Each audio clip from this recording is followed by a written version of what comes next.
سلامونه نیکی هیله او احترامات ملګرو نن د استادانو یا سلام ټیچر دی یا د استادانو نړیواله ورځ ده هر ملګری خپل خپل استادانو ته ټریبیوټ پیش کوي خو لږ د بل انګل نه هم خبره پکار ده زموږ بدقسمتي دا وه چې زموږ په استادانو کې داسې استادانو چې هغوی به ډېر زیات بېتوله وال کول او د هغوی کړول او رنځول او د هغوی ټکول دومره زیات وو چې لکه اوار به رپېدم زه یو ورځ د اسمبلۍ نه پټ شوی وم او بیمار وم او استاد راننوتو او زه څه د تبې نه رپېدم او څه د هغه استاد د ير نه رپېدم ځکه چې هغه ډېر ظالم استاد و ډېر زیات وال به کول اوچتول او راخلاصول او لاس ماتول او خپې ماتول او وران نومونه یې ښودل د استاد احترام په خپل ځای موږ ټول استادانو ته احترامات او څونه چې زموږ د زړه د تل نه هرټ کوډ لکه هرټ فیلټ فرام د کور اف اور هرټس موږ ټریبیوټ پیش کوو یا ستاینه کوو خو دا ده چې زموږ په استادانو کې د وحشیانه اندازه پورې د وحشیانه حده پورې وهلو کولو والا استادانو کوم چې به د ماشومانو موریل به ډېر زیات خراب اثر به په اخلاقیاتو باندې پرېوتو چاته وران نومونه یې ښودل چاته سپک کاتل بیا دغه ډېر سټوډنټانو د شاګردان زه پېژنم زه خپل همزولي یاران دوستان په سکول کې د جماعت ملګري چې هغوی د استادانو د یېرې سبق پرېښی بهرحال اوس خو شکر دی دغه څیز ډېر زیات کم شوی دی د هغې هم خپلې مجبورۍ وي الله دې ورته بخښنه وکړي الله تعالی دې موږ له پوهې راکړي که موږ غلطه وایو او که څه چې دا کلچر ډېر زیات کم شوی دی خو که بیا هم په 2021 کې کوم استاد د هلکانو ماشومانو غوږونه رانیسي یا په هغه باندې غوږونه پرې نیسي مرغه بنانه نو دا هم یو ډېر زیات انهیومن او ډېر نفسیاتي او لوی تشدد دی د ماشوم په اخلاقیاتو باندې ډېر زیات خراب اثر پرېوځي زه د خپلې تجربې په بنیاد لګیا یم چې زما ذاتي طور به زما څه نفسیات کله چې به استاد وران نوم یا بد به کتل یا بې ورانه سزا ورکوله یا چې انهیومن یا داسې کارپورل پنشمنټ یا جسمانی سزا چې به هغه ورکول نو زما به څه کیفیت و سبق اړخته استاد اړخته نو دا کله کله بیا دا رښتیا ویل پکار دي په دې خاطر چې خلک زده کړه وکړي او په خپله مونږ اول زده کړه وکړو بله خبره دا ده چې زموږ استادانو ته هم بهرحال ګناه نشته ما کتل چې په امریکا کې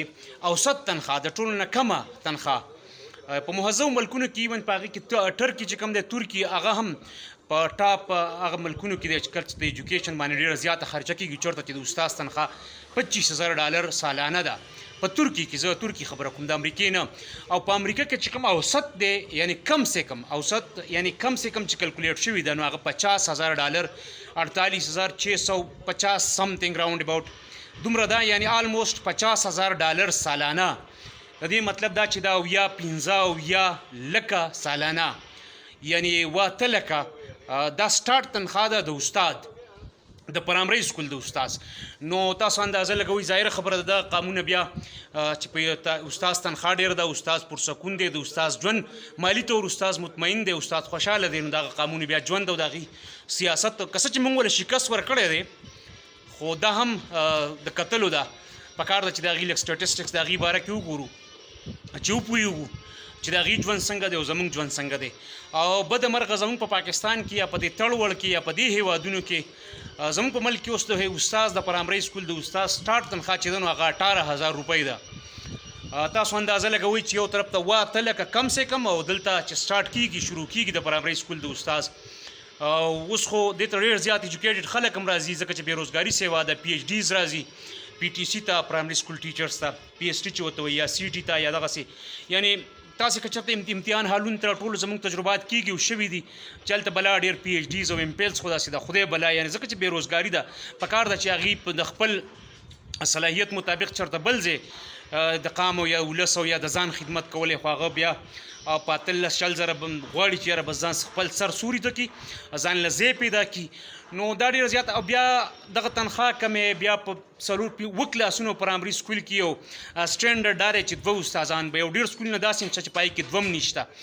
او د هر کلاس چې کوم دی یعنی هر جماعت چې کوم دی پای کې شپږ اووه پیریډونه چې څه ته موږ وایو یا مضامین چې څه ته وایو هغه پړاویږي یا دغه ښودلی کېږي نو 100 ضرب چې کوم کم از کم نو دا 240 کلاسونه شو پیریډس چې ورته وایي نو تاسو اندازه لګوئ دوه استادان او کم سے کم 240 کلاسونه په یوه ورځ کې او بیا چټیانی او بیا د استاد غربت استاد غریب ټول وز د سوچ کوي چې پلاني له بقره څنګه ورکم او د پلاني نه بقره څنګه والما. ډیر استادان سکند ټیم کې په دکانونو کې مزدوري کوي، ډیر استادان زمینداری کوي. نو دا خبره ده چې کوي خدای دا چې استاد ذهني صحت او دغه نفسیاتي صحت به د دې قابل او جوګه څنګه پاتې شي په داسې حالاتو کې چې هغه مزدوري کوي یا هغه په پټي کې ټول ورځ لګي زمینداره کوي. نو د هغه نفسیاتي او جسماني او هغه کم سکلز او یعنی ټول خبره دی راځي چې دغه پکار ده چې هغه پیس اف مایند چې توي د ذهني سکون چې کوم استاد د ټول نه زیات پکار دی ځکه چې هغه په سکول کې په پرایمري سکول کې په هاي سکول کې په سونو ماشومان روزانه ډیل کوي. نو دغه ژوند بیا پرسکونه پکار دی مالی حساب سره هم د صحت حساب سره هم او د عزت حساب سره هم. نو زه غلم به خبره په خپل ځای چې استادان واقعي چې داسې استادان هم زموږ تیر شوي دي چې زموږ په ژوند او صحت ډېر منفي اغېزونه دي دغه استادانو، خو بیا دا هم د استادانو برکت دی چې 2-3 ټکي ویلی شو. نو خپل استادانو ته ټریبیوټ پیش کوو یو ځل بیا، خو د استادانو سره تړلي او د ایجوکیشن سره په تړلو مسلو باندې موږ له بحیثیت قام بحیثیت وګړي هر وخت سوچ پکار دی او ور باندې خبره هم پکار ده. د وخت راکولو یو جهان مننه.